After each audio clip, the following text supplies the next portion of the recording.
Hello, my fellow minor league nerds, and welcome to part 3 of our franchise history series episode on the history of professional baseball in Ottawa, Ontario.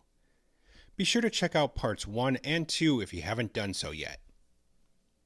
Professional baseball left Ottawa after the 1954 season when the Athletics were sold and moved to Columbus, Ohio. Beginning in the late 1980s, a movement began to bring professional baseball back to Ottawa, with Mayor Jim Durrell announcing his plan to bring a AAA team back to the city. He received support from Howard Darwin, who helped bring junior hockey back to the city with the Ottawa 67s back in 1967. Their proposal caught the attention of International League President Harold Cooper, who expressed support for Ottawa during a luncheon at the 1988 baseball winter meetings in Atlanta. The need for a new stadium in Ottawa was emphasized, as Lansdowne Park was not considered an option for any new franchise. 2 AAA clubs even expressed interest in relocating their franchises to Ottawa. Darwin made a favorable impression on the owners of the Montreal Expos, who were very interested in having a AAA club in Ottawa, as they were losing a lot of fans in the market to the Toronto Blue Jays. Baseball Canada also expressed interest in having a 10,000-seat stadium in the city as the national training center for the Canadian national team. Negotiations began to find a suitable place to build a new stadium. In March 1989, Darwin attempted to purchase the Oklahoma City 89ers of the American Association with the plan of relocating them to Ottawa for the 1991 season.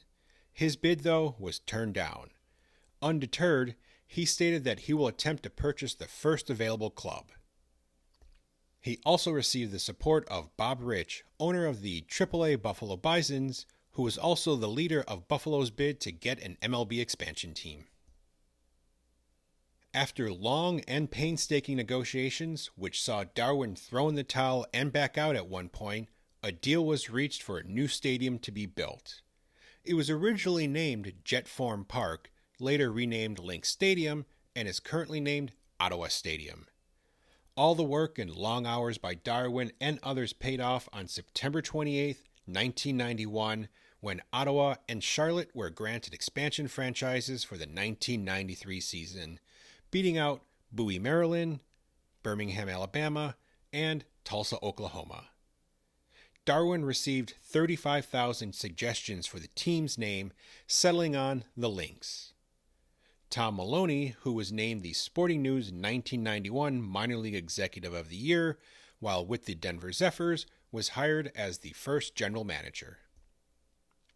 Construction on the ballpark began in June 1992, with the club selling 4,000 season tickets before the digging even began, though Maloney had set his eyes on 7,500.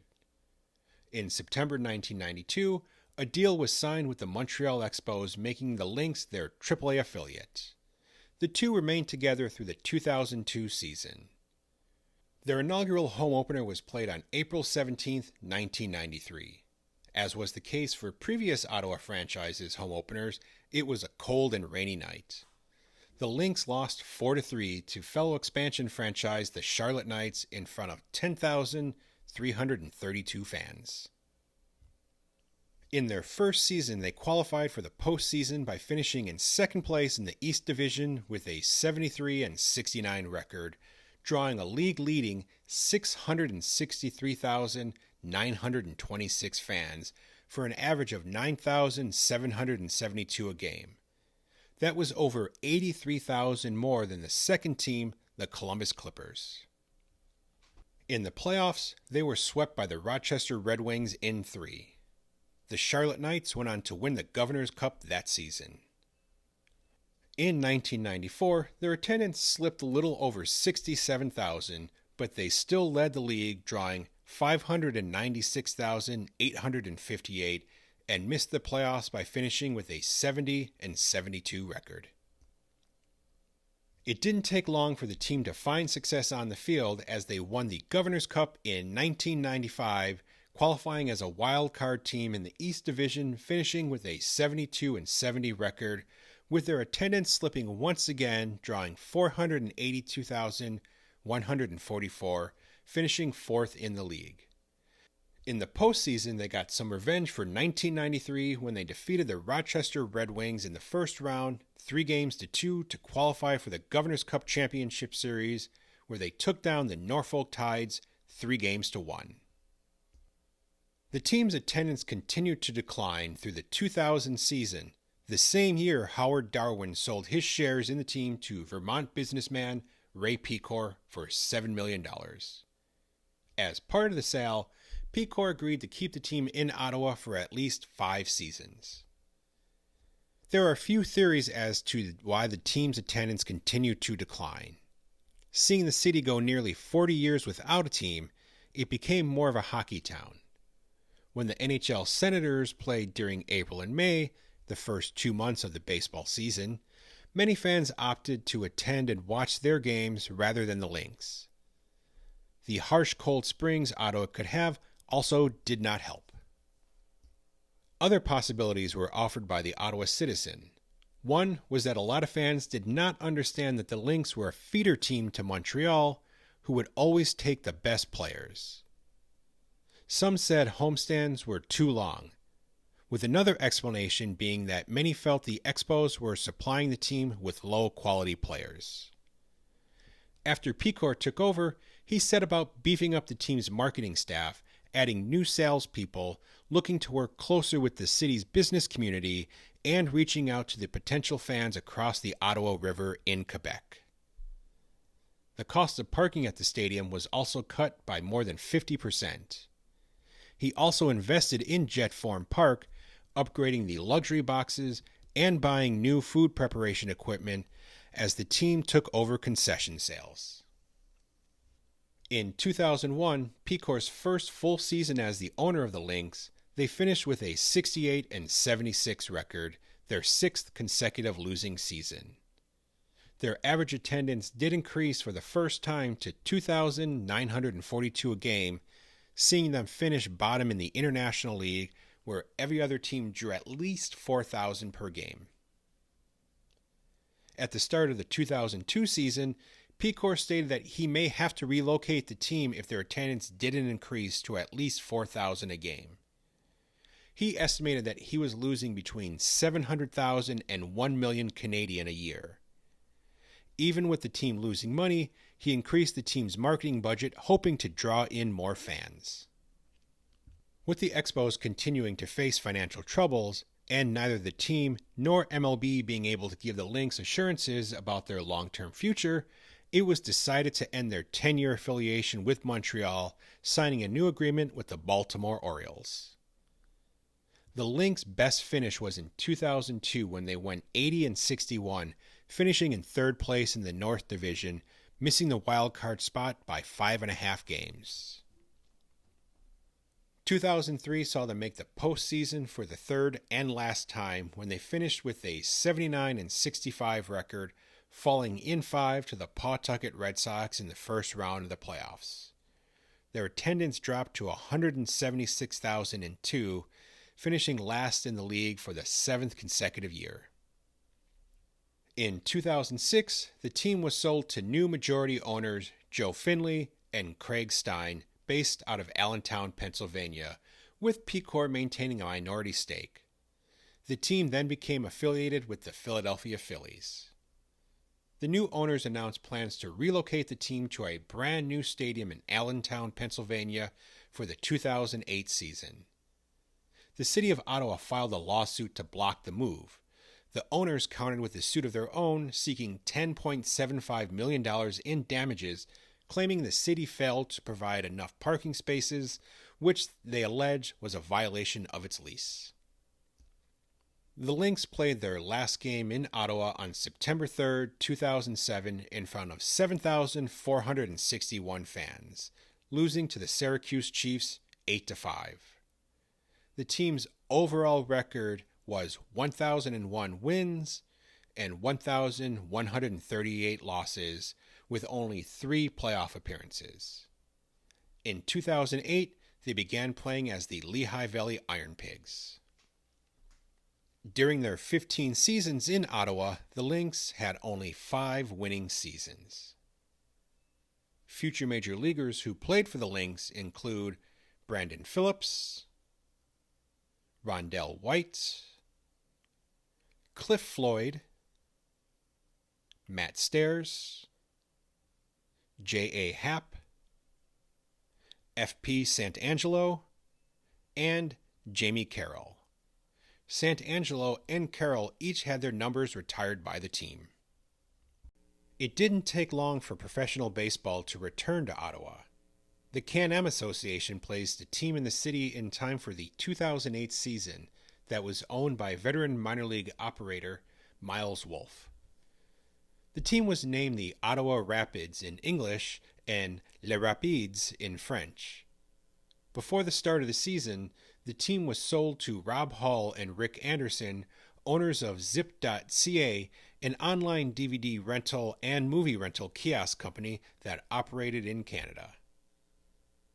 Just weeks before the start of the season, the new owners decided to change the spelling of the name from Rapids to Rapidz. The change did not make sense in French, being completely incongruous to the language. Singin' Ed Nodal, who is mentioned in Part 3 of our History of Professional Baseball in Anderson, South Carolina, was hired as the team's first manager. His first signings were veteran Canadian minor leaguers Mike Kashuvich and Fraser Robinson. The team's first game was played on May 23, 2008, a 6-0 loss to the New Jersey Jackals in front of 4,246 fans. The Rapids did not have a good season.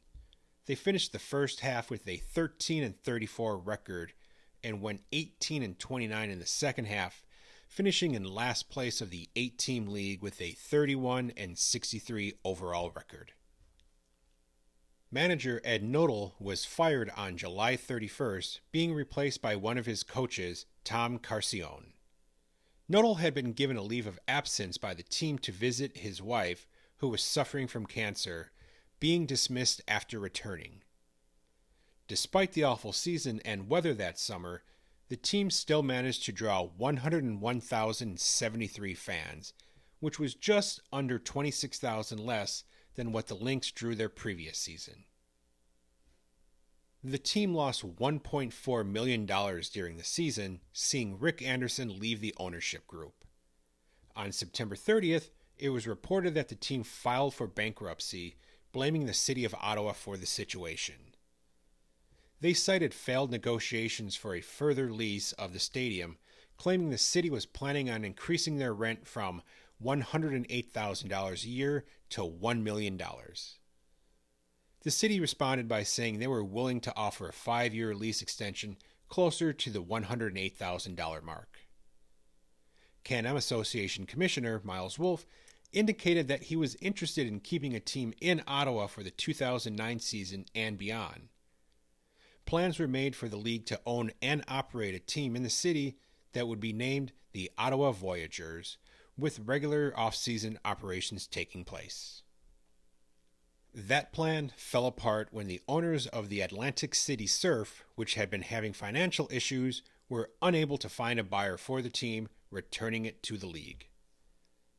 The Can-Am Association was not in a situation where it could run 2 teams, so instead it was announced on March 31st that the Surf would fold, and plans for the new team in Ottawa were dropped, leaving the league to operate as a 6-team circuit in 2009. On April 3rd, all players under contract with the Voyageurs were made available to the remaining 6 teams in the league in a dispersal draft. Ottawa went 1 season without a team. The Ottawa Stadium Group began operating a team for the 2010 season that would play in the Inter-County Baseball League, a semi-pro league with all teams located in the province of Ontario. The team was named the Ottawa Fat Cats.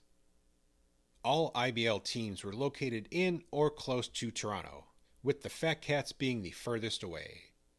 A condition on the team joining the league was that they would have to pay for accommodations for visiting teams and arrange the schedule to allow teams to play back-to-back games in Ottawa. The name Fat Cats was chosen to poke fun at the public image of federal public servants employed in the city, with the team's color being the traditional red, black, and white used by Ottawa's other teams. To help offset the additional costs of the team, the Fat Cats arranged for concerts and other events to take place at the ballpark.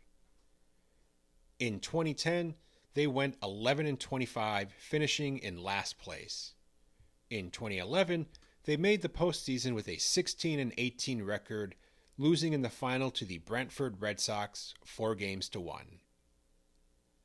They lost the final game of the series 1-0 on a wild pitch. In their last season of 2012, they finished with an 18-18 record and were knocked out of the playoffs in the first round.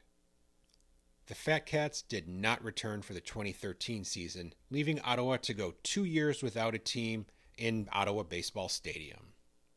Professional baseball returned in 2015 with another expansion team, this one called the Ottawa Champions, in the Can-Am Association. Ottawa was one of 2 expansion teams that season, along with the Sussex County Miners, bringing the league up to 6 teams. The league also added the Garden State Grays as a travel team who only played 60 games, as well as an all-star team from the Shikoku Island League in Japan that played 16 games in June. The Champions had hired Hal Lanier as their first manager. He had managed the Houston Astros in the late 1980s and then spent 16 seasons managing in the Northern League, the Can-Am Association, and the Frontier League. They also signed Wilmer Font and Andrew Werner, who each had previous MLB experience. Lanier brought in Billy Horn as his pitching coach, Jared Lemieux as his first base coach, and Sébastien Boucher, who is from Quebec, as his hitting coach. Hiring Boucher and Lemieux showed that the Champions had learned from the mistakes of the Lynx and Rapids, which is that it was important to reach out to the French-speaking community, which makes up at least a quarter of the population of their fan base. In 2017, they signed Philippe Aumont to act as a pitcher and the team's pitching coach. He would throw a no-hitter that year against a touring team from the Dominican Republic and strike out 18 Rockland Boulders in a game on July 16, 2019. In their first season, the Champions finished in 5th place with a 46-50 record, missing the playoffs by 4 games. They drew 115,880 fans that season, the third most in the 6-team league.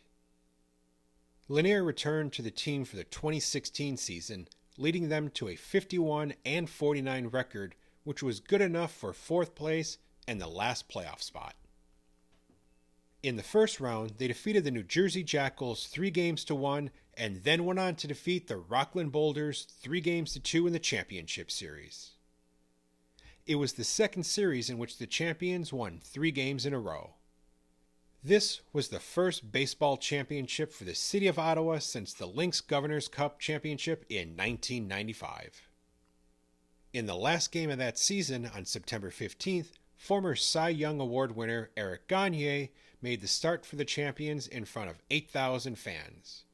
He pitched 5 innings, giving up 1 run on 2 hits with 6 strikeouts. The team was unable to capitalize on their championship as they failed to make the postseason the next 3 seasons, finishing with a losing record every year.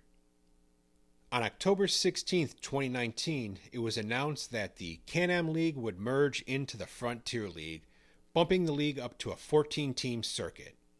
The Champions, though, were the only team to not join, leading them to fold.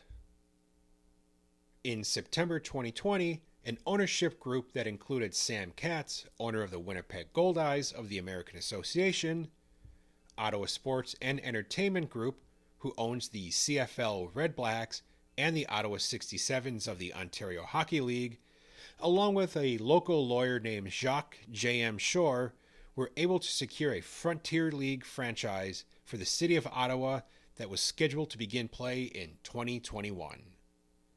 Former Indy player and manager Bobby Brown was announced as the team's first manager. In December 2020, after a Name the Team contest, which saw over 1,200 entries, it was announced that the team would be named the Ottawa Titans and would once again use the colors red, black, and white, the same ones used by the Red Blacks, the 67s, and the Senators. With the U.S.-Canada border still being closed due to the COVID-19 pandemic, the Titans' inaugural season was pushed back to 2022. The now 3 Canadian teams in the Frontier League were replaced in the 2021 schedule by a team called Equipe Quebec that used Canadian players signed to all 3. They played the first half of the season as a road team, but were able to return to Canada in July, splitting games between Quebec City and Trois-Rivières.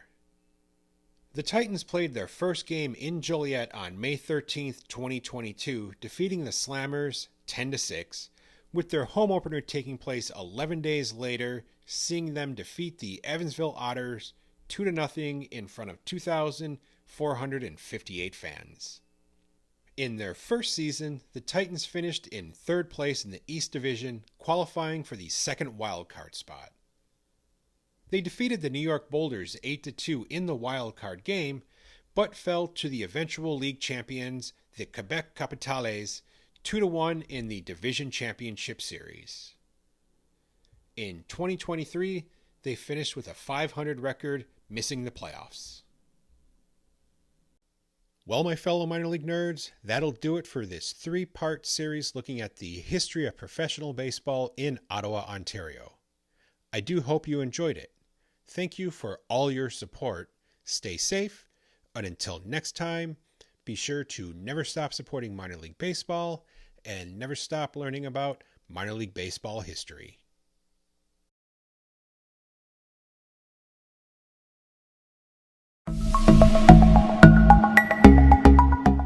This podcast is part of the Curved Brim Media Network.